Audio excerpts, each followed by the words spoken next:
or he was like donating to Democrats or doing this and that. And they want to frame it like, oh, but it was his compulsive behavior due to drugs, the stimulants he was taking. And it might be right as well, but it's kind of American style of doing. When there is, for example, Tiger Woods had this affair or something, and then they try to frame it like he's like a sex addict or something, and this guy he's like he like blew 10 billion or something, like 10 billion went missing somehow. I guess is mostly due to bad trades.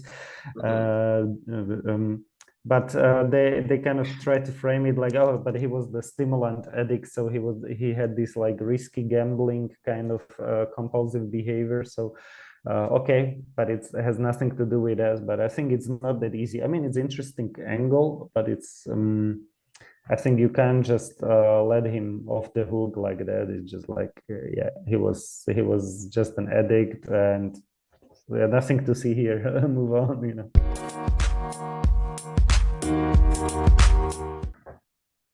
Hello, welcome back to Mtambo's Desk, a weekly podcast covering deep conversations on technology, philosophy, complex science, and cryptocurrency. My name is Duke Mtambo, and the following is a conversation with Jakub Šimek, a co-founder of Wezesha DAO, a grant manager at Slovak Aid Agency, and a longtime friend. In this episode, Jakub is going to help us understand the collapse of FTX and how it fits into the broader cryptocurrency landscape. And now, dear friends, here is Jakub Šimek. Let's talk about FTX. I remember in our last episode, we tried to talk about it just a little bit, but today we'll try to get more deeper into it. So you might know, yes, FTX is a cryptocurrency exchange, and you might also know that it collapsed. But maybe, like a lot of people, your knowledge about it stops there. So first off, what exactly is FTX? Okay, so it was like the second biggest centralized crypto exchange. So if you abbreviate it, it's like CEX. So like instead of DEX, which is like the decentralized exchange. Sex. So it's like sex with C. So people like Vitalik proposed something like some rules for safe sex, like with C, so it's just like how to do proofs of reserves and stuff. So okay, but this is like centralized exchange. So you have centralized exchanges like Coinbase and Kraken, for example, that are US based and regulated in the US. Then you have centralized exchanges like Binance and FTX that are based offshore. Binance is based nowhere, so I don't know, maybe they have various entities. I can't comment on Binance, I haven't checked it yet, but they're like kind of famously not headquartered anywhere. And FTX was based in Bahamas. And it's one of one of the biggest SECs, right? Yeah, it was like the second biggest or third biggest, but people mention second. So, and it was valued around like 20 to 30 billion, something like the dollars. Actually, it is around 32 billion. Yeah, 32. I saw the number. I saw a number like 26. Maybe there was like the net worth of some Bankman-Fried. So I saw different numbers, but okay, maybe 32. 32 is a good number, billion. And it imploded like recently. This is the second week of the chaos. And yeah, and it was based in Bahamas, but and some Bankman-Fried tried to kind of lobby regulators. His mom and dad are lawyers, like a prominent Democratic family, like from the Democratic Party. Activist lawyers. They also worked on some. His dad worked on some legislation with Elizabeth Warren, and yeah, I mean, it was like good family. So it's like well connected, and he and actually they're okay. And the crypto Twitter kind of made all the connections on all the relevations. And mainstream media, or as Balaji would call them, downstream media, they try to downplay the fraud or the downfall, and kind of just like still kind of try to preserve the image of Sam Bankman-Fried somehow initially. And also we discussed last time about effective altruism, and we can maybe focus on that as well today. But there is lots of in the media currently. I mean, okay, then there is lots of discussions about effective altruism, about Sam Bankman-Fried, and okay, some media like Washington Post. Sorry, no, Wall Street Journal and others. Also, Vox brought some kind of more critical coverage. Yeah. But the New York Times and Washington Post, they had some kind of like fluff pieces about him, how he is like the savior who made too large beds, and he flew too close to the sun, and he got burned, but his intentions were were correct and right. And of course, I mean. Just to balance it out, it's maybe not good to scapegoat him like totally, like just to make him a scapegoat of all the wrongs in the industry or in capitalism. But it's very likely that he committed a fraud, and there was some malfeasance and a sheer incompetence as well. Okay, so as being it a central exchange, it also happens it has its own cryptocurrency called FTT, and this is a key part because FTX is a centralized exchange, and it actually holds and has access to people's money, just like a bank would. So what really triggered the collapse of FTX? Okay, so they were over leveraged, and they did no accounting. Okay, but and they used FTT, like their token, as a collateral, but they should have like kind of discounted it heavily, like maybe 95%. But instead of that, they just like put like 5% discount when they were lending it to actually Alameda, which is another organization owned by, it's a hedge fund owned by Sam Bankman-Fried. And actually it kind of, what is even crazier, FTX didn't have their own bank account. Really? I don't know. Yeah. It's all the money was wired to Alameda. So if you did like some OTC, like over the counter transaction, basically you were sending money to to Alameda, not FTX, and it could be for some just like a stupid mistake that well, it sounds like really incompetent, but it might be also for some legal reasons. Maybe it was difficult to get a bank account for them. I don't know, but it's crazy. Right? So like basically, it seems like it was set up like this from the beginning. That Alameda was like basically using the funds they were not supposed to use, like the retail. The customers' deposits. So that's like one view on it. So, but also there's another view that they also they are also putting a lot of their money. They took loans. Sorry, they took loans so that they can invest in capital ventures. And at some point, these people came and called their loans. So what happened really, like because they had to pay. They had to pay the loans, so they had to use the only alternative was to take like crypto investors money and pay the loans. So I was reading somewhere, and they were saying that's also one of the reasons why also it led to collapse of also FTX because they have been taking loans and because at that time there was a bull run in 2020, 2021. So they were seeing the market was doing well, and so they took a lot of loans so that they can invest because it's a bull run moment into other other ventures. But unfortunately now, because the market changed, and now they had no funds to pay the loan back, so they had to use the crypto investors' funds to pay back their loans.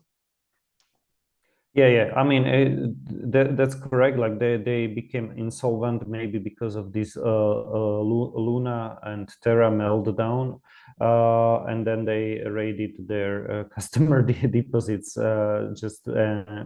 Maybe in lately, like a couple of months ago or something like that. But from the beginning, it seems like their strategy was kind of more sophisticated than, let's say, pump and dump kind of schemes. But they basically it was something like pump, then mark that price, and then borrow against those kind of tokens for that marked up high price. And so they basically used various tokens as a leverage. To get loans and to lever up, So which is so they also were kind of close to the Solana ecosystem because they with Serum and like this. I mean, us too, we like Solana, so we are kind of sad that the price got impacted so much. I mean, we used Solana, and we use Solana for like experimenting with DAOs. So we established like this Wazesha DAO just to test it out, and some other some NFTs, this and that NFT projects. So we just like tested it out, right? Like learning by doing. And so I mean, I like Solana, and so of course I like Ethereum as well, and Bitcoin and others. But and Solana, I mean, they are even like partnering with Google now, which is interesting, and they're coming up with their own crypto phone, which is almost like crazy. But sadly, SBF was kind of close to Solana ecosystem because of some tokens that he kind of tried to profit from, and or he helped to launch or something like that. So that's one aspect. And I mean, these loans, I mean, to take loans to invest into venture kind of, it's like super crazy. And it seems like, okay, there is one, there is this concept of René Girard and scapegoating and kind of like mimetic theory. And now Sam Bankman-Fried is like the biggest scapegoat, like he's like, he wanted to be the Messiah. He had like this Messiah concept, but now he's like being crucified because in his own words, it's like, what this Vox article revealed from the DMs with the reporter, like he wrote, this reporter Kelsey Piper, is basically that his idea was like, you just have to win, it's just a game. And so the Binance CZ, the guy from the CEO of Binance, he won, this guy lost because, I mean, CZ started this with his tweet. He started all this domino that led to FTX and SBF demise. So I mean, his idea was like, you just have to win. It's a game you play, and this effective altruism and all this kind of like philanthropic thing is just like a facade. It's just like a front or just some PR thing. At least that's how it looks like now from these DMs and his kind of leaked discussions with this reporter from Vox. But of course, you can have many motivations at the same time. So I truly believe that I think that he also had this effective altruism motivation, but he was definitely a sociopath. But there is another angle, and which is kind of strange, and this is also how effective altruism maybe tries to downplay it a little bit, so they don't want to take the blame. It's like they're making him like a addict on amphetamines. So it's like he's like addicted, so he was addicted to, or maybe not addicted, but he was taking loads of different stimulants, and some of them lead to compulsive and like risky behavior. And so like they try to frame it like he was buying like the naming rights for the stadium like for 200 million, so, or he was like donating to Democrats or doing this and that. And they want to frame it like, oh, but it was his compulsive behavior due to drugs, these stimulants he was taking. And it might be right as well, but it's kind of American style of doing. When there is, for example, Tiger Woods had this affair or something, and then they try to frame it like he's like a sex addict or something, and this guy is like he like blew 10 billion or something, like 10 billion went missing somehow. I guess is mostly due to bad trades. But they kind of try to frame it like, oh, but he was the stimulant addict, so he had this like risky gambling kind of compulsive behavior. So okay, but it has nothing to do with us. But I think it's not that easy. I mean, it's interesting angle, but it's I think you can't just let him off the hook like that. It's just like yeah, he was just an addict, and nothing to see here. Move on. Yeah, it's still 10 billion lost and 1 billion people affected. And yeah. Yeah, and actually, I think it's more than 10 billion. I think if it's calculated very well, it's almost like 15 billion loss, $15 billion loss. And another aspect was they also lost about 1 billion through the Terra Luna collapse also. The exposure made them to lose like 1 billion US dollars. But I also was reading another tweet like his mom also used like almost 121 million to buy a property. So I don't know if that's true, but there's so many speculations going around on internet right now. But yeah, so it sounds like it could be true. I mean, I don't know. He borrowed. I mean, he got a loan from FTX or Alameda. I think one of these.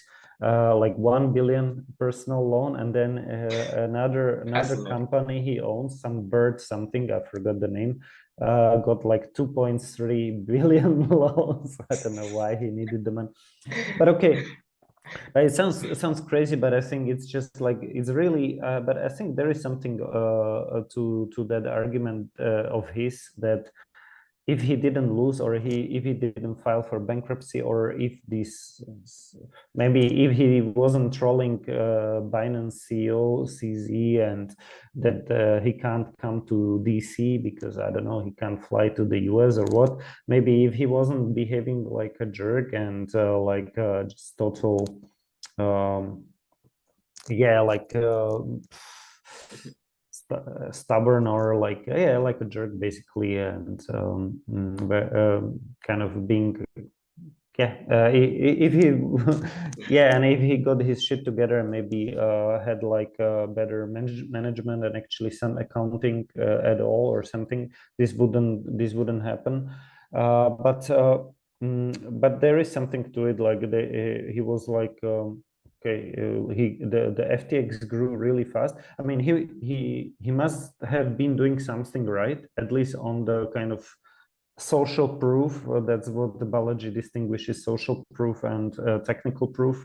So social proof is like when you see someone next to Bill Clinton, when you see him shaking hands with the regulators, when you see him on billboards. His company is buying some big stadium in Miami, like the naming rights.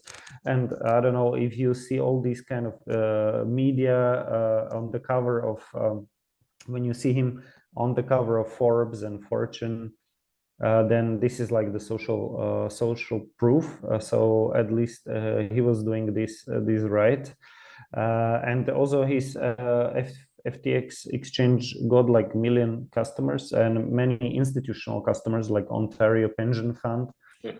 Sad for the pensioners, though. I hope they didn't invest too much of their fund. I mean, their pension fund there. Temasek is like the Singaporean sovereign wealth fund. Yeah, and Sequoia, like the VC venture capital firm, like one of the best ones. And it seems like they didn't do any due diligence, or not enough due diligence, because they were all kind of fooled by this like spectacle and this like image about himself that he managed to build, also thanks to downstream media, you know, and prestige press, like New York Times, like Forbes, etc. So, and he invested a lot into media and into publications like Vox, but at the end it didn't help him. Like at least that journalist, like the Kelsey Piper, seems like to be a right person, because she leaked all the private DMs with him. Anyhow, but he did something right. Okay, so it's like, but then on the other hand, on the technical proof, or the technical truth, or something, like you have social truth and technical truth, and you have social proof and technical proof, or something. So on the technical side, it seems like he was quite incompetent. Like from the bankruptcy filing, there was this guy who became the CEO. He's like, he has never ever seen something like this in his 40-year career. Really? And he was like doing the bankruptcy of Enron and something, and he said like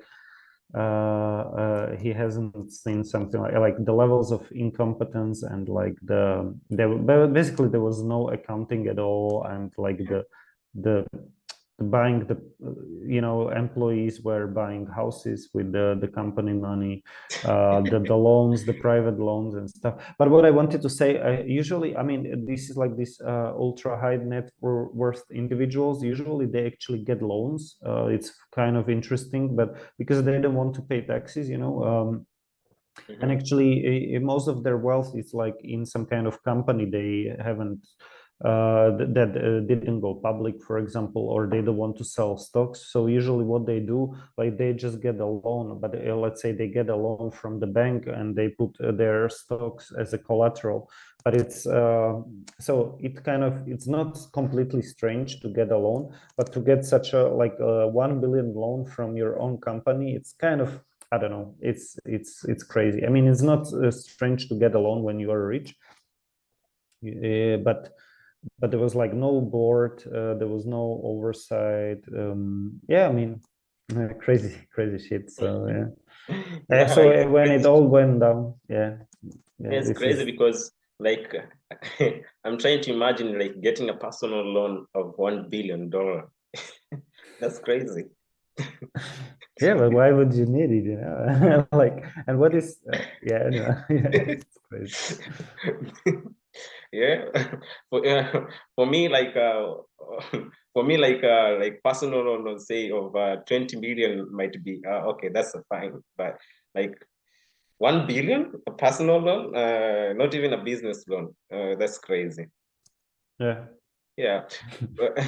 But also there's another angle of also they had some collision between the Alameda research and also FTX.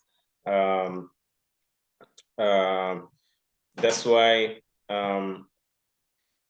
there's some point like FTX may have been essentially engineered as a artificial barrier, for example, in terms of listing and potentially having special privilege say, to bypass risk and chase. But we found like Alameda was keeping that. So there was some also like algo meltdown, something like that. And this also created some mismanagement and also collision between Alameda and FTX, which caused huge losses from algo failures, you know. So yeah, but anyway, there is also there's more to this story. Say like also Binance offered to buy FTX to stabilize the exchange, but then took one look at it and its book and exited the deal. What do you think CZ exited the deal? Is it because of due diligence of the corporate due diligence of FTX? Yeah, probably there was like no due diligence, like because uh, there was like yeah, it's also like the head of compliance was like some fraud, like some guy who did some poker, something like he was operating some online poker or something, and some site, and there was some fraud on that side, like people were cheating players or something, and 10 years later he became like the head of compliance at this company. So basically, yeah, I mean, there is this short seller that we discussed last time, but I forget his name now, but he was like he was writing about FTX since May this year, like that he sees them like SBF and FTX as a fraud, and he said because like there are not enough competent people on the team, so but okay, but in terms of scaling, like blitz scaling or something, they became the second biggest, so they must have been doing something right on some level,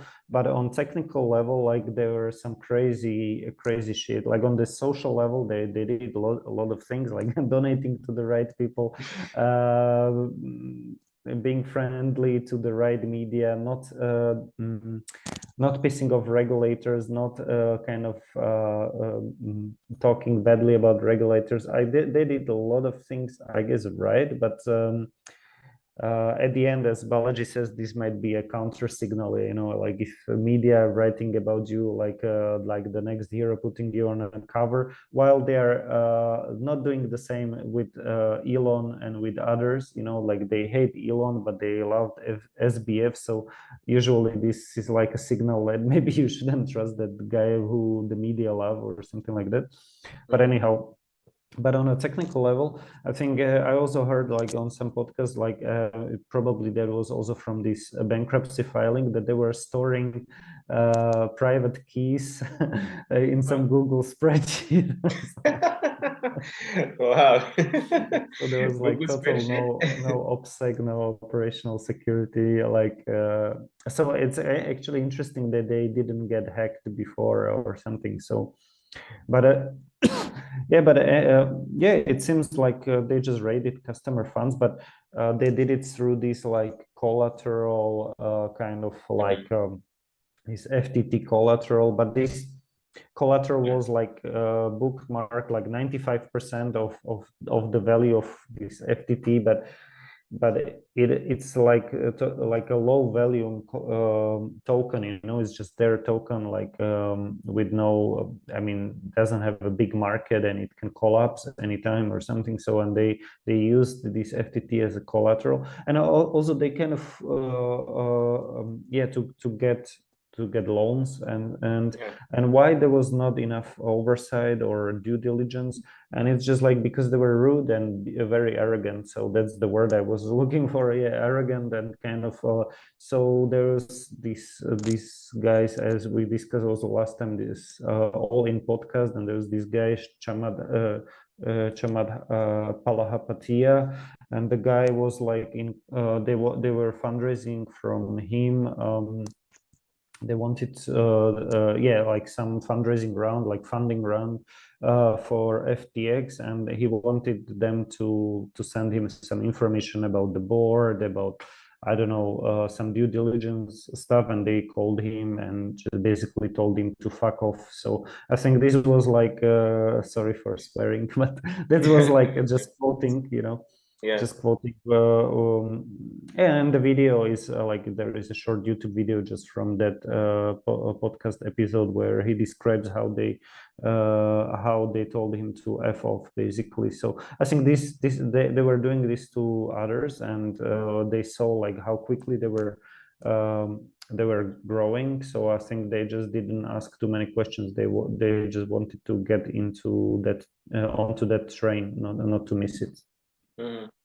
Yeah, and actually talking about the collateral, yeah, they were using so their model is kind of with their token FTT, they could use it as a collateral, but at the same time, they were acting like a stock exchange or stock, like when people they lose their profit to buy more FTT, so people they'll have for example FTT as their token, but once people buy the FTT token, they of course make profit through say fees and all that. So they'll return the profit back and buy back FTT, and this results to the high price of the FTT.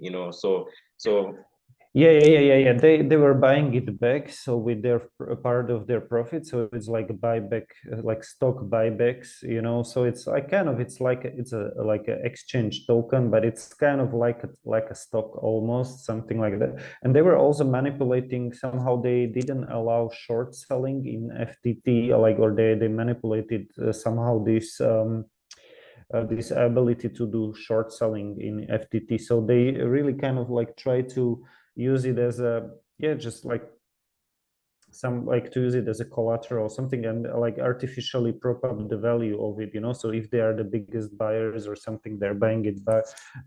You can you can engineer the price. So but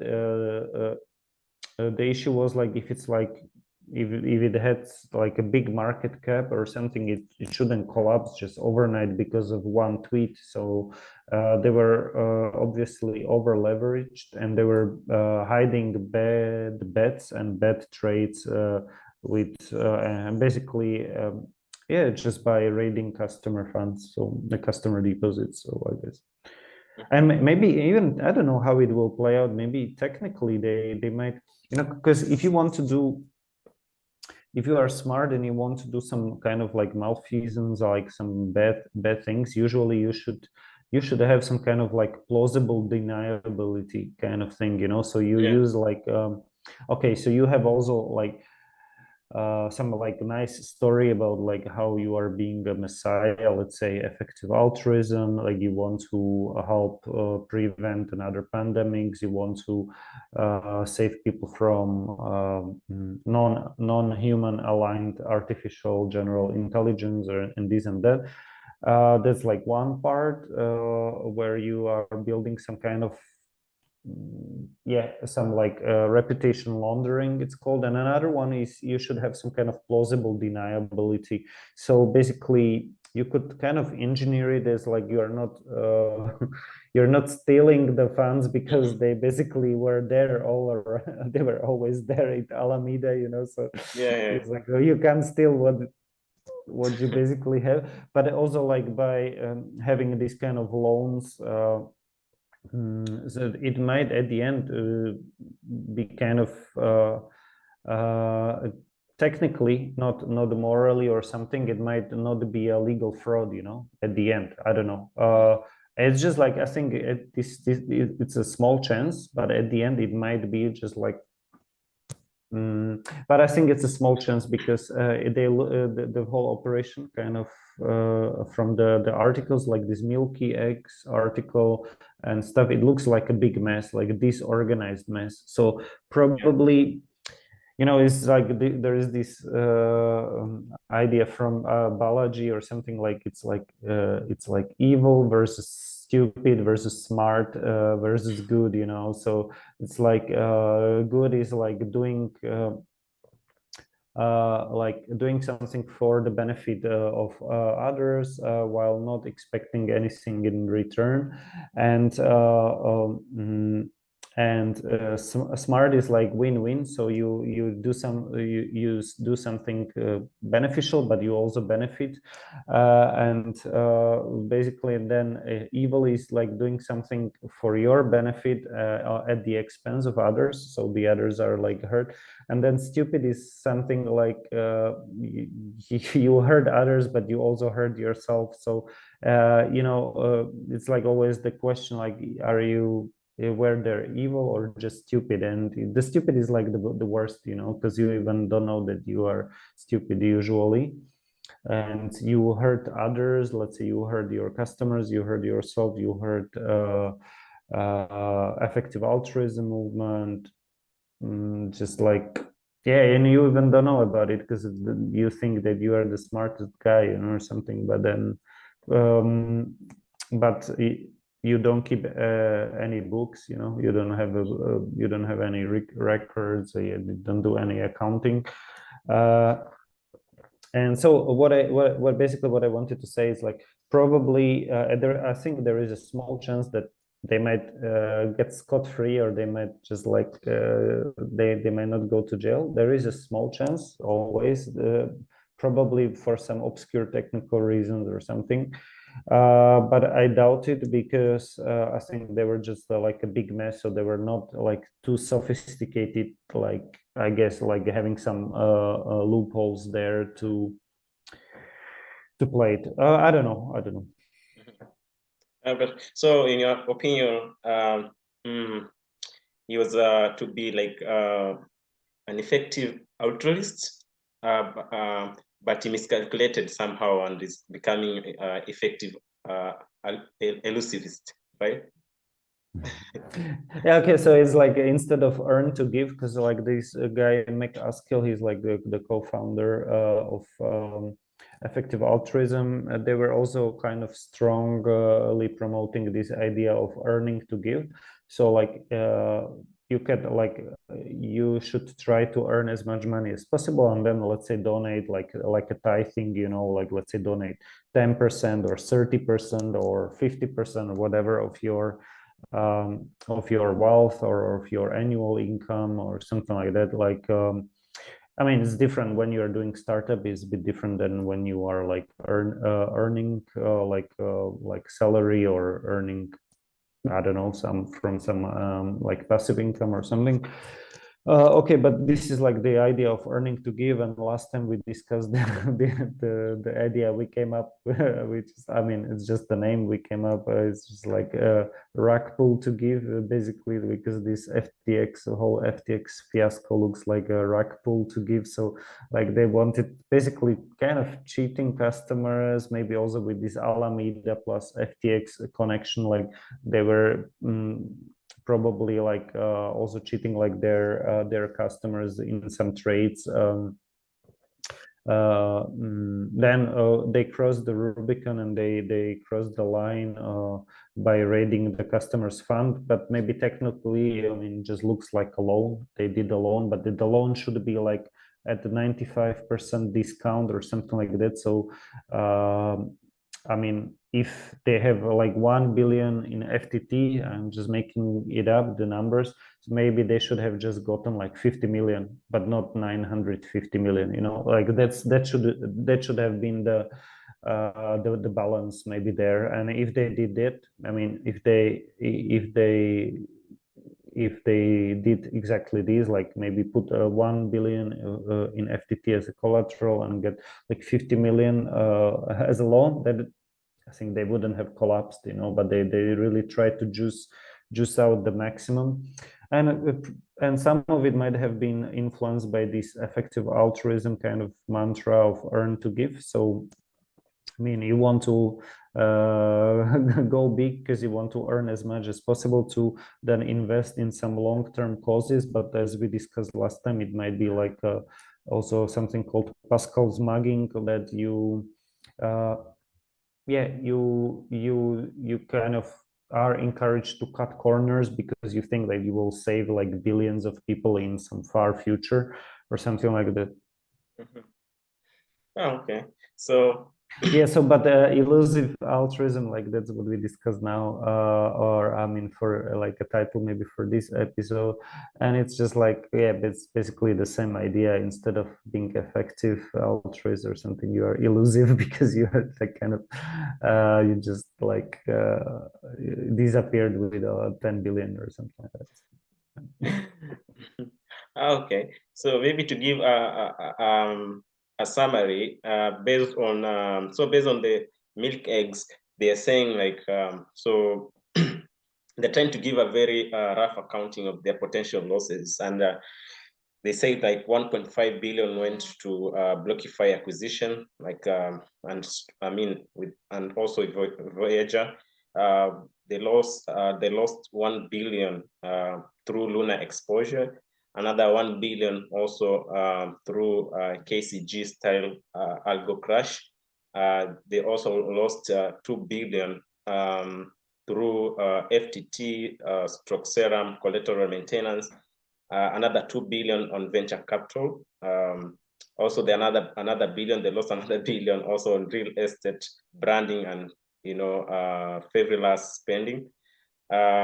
Also, 4 billion because of FTT dropping down from $22 to $4, and another 2 billion through discretionary loans going bad. So according to Milk Eggs, they're saying like it's a total of $15.5 billion, and it might be more than that.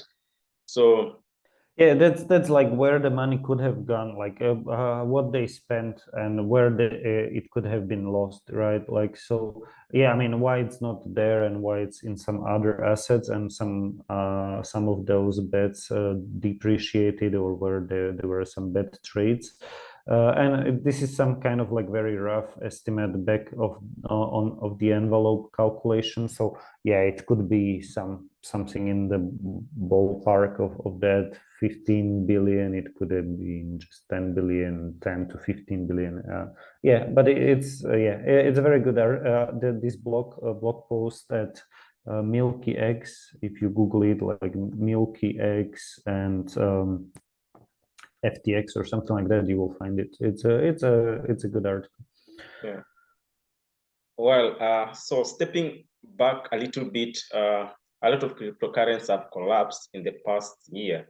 We've got Terra Luna losing more than 90% of its value. And if you have the exchanges that are fraudulent, is there even a future for crypto? How is this changing the trajectory? Right. So it's like everybody has their biases confirmed by this story. So if you hated crypto, you will continue hating crypto. If you loved this DeFi, you will love DeFi, because this doesn't concern DeFi. This is just like some fraud or Ponzi scheme of a centralized exchange that grew very fast. But the guy, the founder, seems like a fraud now. So if you like centralized exchanges, you can say, okay, but like others didn't collapse. So like Coinbase, Kraken, they are like US based, they are regulated, they seem fine. Yeah, I mean, if you are Bitcoin maxi, you will just like say all the other coins are shit coins, and you shouldn't touch them. You shouldn't touch them. So it's like you should just stay with Bitcoin. But if you are like skeptical of, let's say, crypto as a space, you can also argue that okay, but also Bitcoin is quite down this year, so it's not like some special something out there. You might say, like, I don't know, Ethereum is doing actually quite fine. If you are like Ethereum maxi, like you can say like maybe you expected Ethereum to go under 1,000, but it's about $1,000 there, 1,200 or something like that. Even after all this, yeah. So that's all the biases, your prior biases will get confirmed, so by this story, which is a nice story. But okay, you can also say like you should have safer sex, like centralized exchanges like CEX. But you can also say like, yeah, we should go for DEX, and we should try self-custody. We should try DEX, like decentralized exchanges. Yeah. But yeah, also we might also see some more regulations on crypto because of these collapses from say Terra, Luna, and now FTX. But also like Bitcoin maxis, they're saying like Bitcoin is not crypto, so people should invest in Bitcoin. Yeah, I mean, it's true.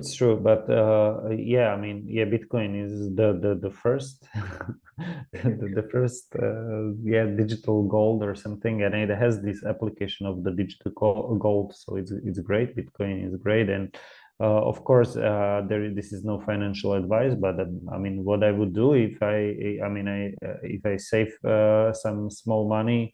Yeah, I would put it into BTC, Ethereum, and maybe Solana or something like that. So, like, maybe you just should put it in these two biggest assets of Bitcoin and maybe Ethereum. Just like something like that. Like, yeah, and you see, like, Solana collapsed, and it was like pretty high there. Like, collapsed meaning like the price collapsed, but I hope the project and the team, I mean the protocol and the project and all the teams and developers around it, I hope they will in the medium term they will recover and they will just get stronger thanks to this. So I hope so. But okay, this is just a hope. But if you, yeah, you should bet on Bitcoin, definitely. But then if you are interested in, let's say, DeFi and some like innovations, then probably you want to also have some other tokens and other, and maybe you should be like strong on Ethereum or something. And even like Satoshi Nakamoto, he also contemplated and or wrote about like other coins. That's also what Balaji mentions. Like he was contemplating some coins for like domain names or something like coins. So he wasn't like mononymist, meaning like it's like monotheist. So like mononymist, like there is only one coin and that is Bitcoin, and all the other coins are shit coins. But I think it's like a 50 shades of gray. It's like a spectrum. Oh, wow. Okay, thank you for those great insights. That brings us to the end of this episode. I hope our viewers have had a better sense of what's going on in the crypto world and how FTX and other players fit into it. Thanks for joining me, and I hope the episode was beneficial. And if you enjoyed listening to Mtambo's Desk podcast, please subscribe, give this episode a thumbs up, and be sure to come back next week for another episode. Until then, this is Duke Mtambo, and don't forget to do good always.